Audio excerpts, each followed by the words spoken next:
who fear him have no lack. Abraham was told by God to sacrifice his son as a burnt offering. He took his son to one of the mountains near the land of Moriah to sacrifice him. As he took his knife to slaughter his son, God calls him by name and says to him, "Do not lay your hand on the boy or do anything to him, for now I know that you fear God, seeing you have not withheld your son, your only son, from me." And then he provides a ram for offering, and Abraham called the name of the place, "The Lord will provide."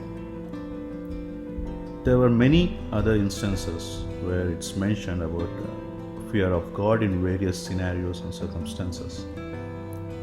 In Leviticus, fear of God is mentioned towards taking care of our brothers.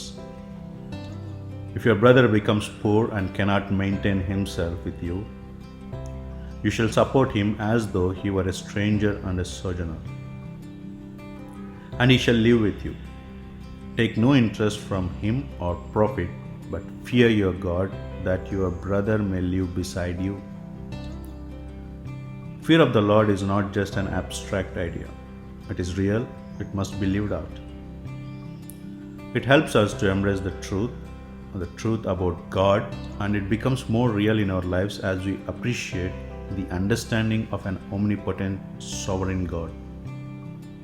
The fear of God encompasses everything in it. The work that we do shouldn't be pleasing the man in this world. Rather, it should be pleasing God who is in heavens.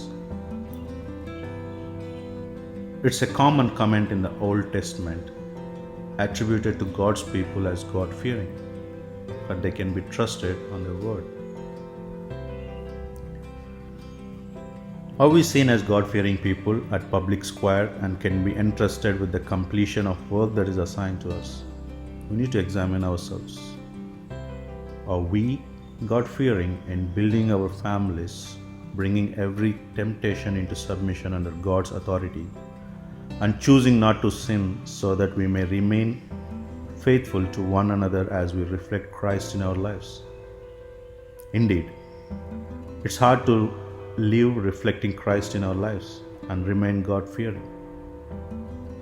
As we continue to struggle through the hardships that we face as we choose to remain God-fearing, He will provide everything that we need. He even helps us to fear Him.